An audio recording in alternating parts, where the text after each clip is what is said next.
Aircraft Amendment Bill 2020 further consideration. Yesterday, the only minister rose to introduce ask for the permission of the House to consider the bill. Discussion was not taken place, so minister will make a brief comment and then we'll go to the members. Please. Thank you, sir. Hardik Puri speaking from the Rajya Sabha chamber. Please.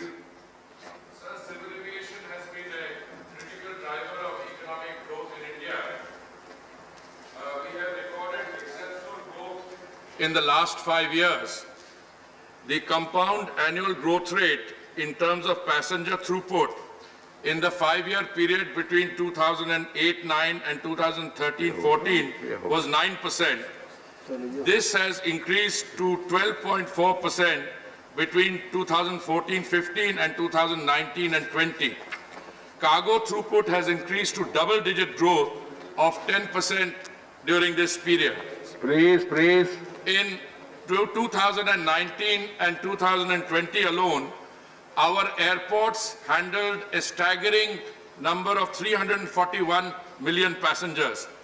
This, sir, has made India the third largest civil aviation market domestically, and we are in the process of becoming the third largest market for civil aviation globally after the United States and China by 2022 in terms of both domestic as well as international passengers. Even during this dreaded COVID period, sir, we have revived domestic civil aviation, which commenced on 25th May this year, as against the pre-COVID figure of 300,000 passengers per day pre-COVID. We have almost reached the 50% mark, and it is my submission to this House, sir, that by the time we reach Diwali and towards the end of the year, we would have, at the current rate of growth, acquired pre-COVID figures of 300,000 passengers per day. Sir, as of 31st August 2020, we have about 711 civil registered scheduled aircraft, of which 661 passenger aircraft are operational. This figure is likely to go up to about 1,200 in the next 5 years. The number of operational airports has risen from 70 odd in 2014 and has crossed the 100 mark, and today we have 109 operational airports in the country. Sir, we have to date operationalized 279 UDAN routes covering 50 underserved and unserved airports, including 5 helipads. The UDAN scheme has greatly helped in developing airport infrastructure. We have an ambitious target of developing and operationalizing 100 additional airports in the next 5 years by the year 2024, bringing the total to 200. We have taken several measures to help the beleaguered civil aviation sector, which is under strain. These include an impetus to Indian MROs, including end-of-lease maintenance, engine and component OEMs, rationalizing of airspace, and a number of other factors. This tremendous growth in itself has thrown up many challenges, such as saturated airport capacity, lack of trained manpower, limited manufacturing capabilities. But these, I believe, sir, are happy challenges. Sir, under the existing setup, the central government administers various aspects of civil aviation under the Aircraft Act of 1934 through the attached offices of the Directorate General of Civil Aviation, DGCA, the Bureau of Civil Aviation Security, BCAS, and the Aircraft Accident Investigation Bureau.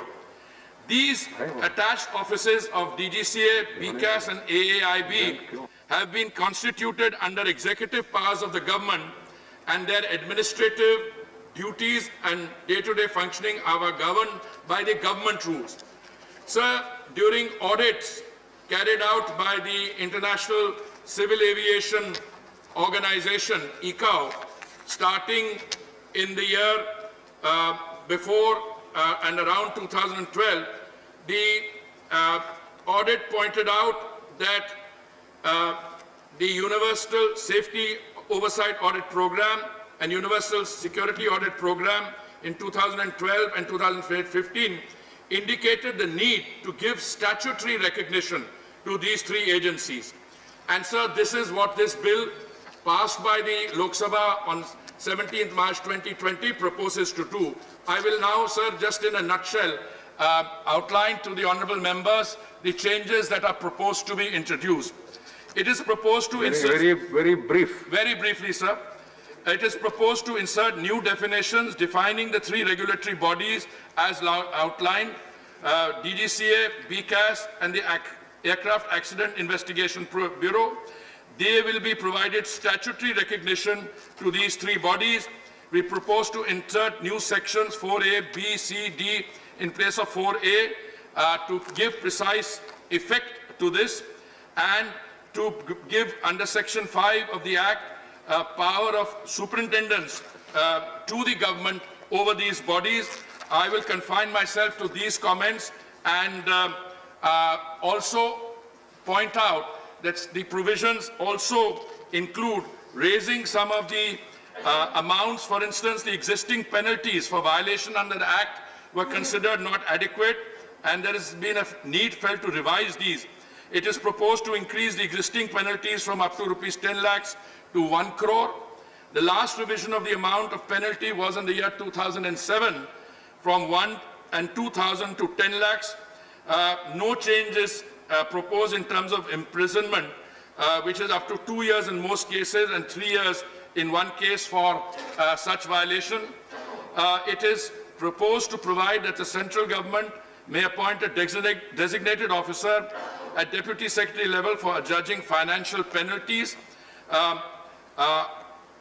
Under this section, the proposed insertions will suitably provide for an opportunity to be heard. I would, sir, confine myself to these comments.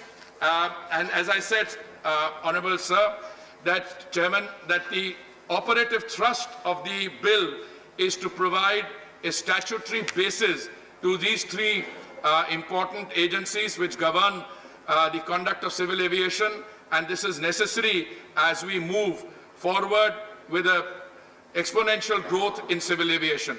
I thank you, sir. Thank you. The House will be happy to know that after discussing with External Affairs Minister Jaishankarji, if you can throw some light later about the resumption of the international flights also. Now discussion.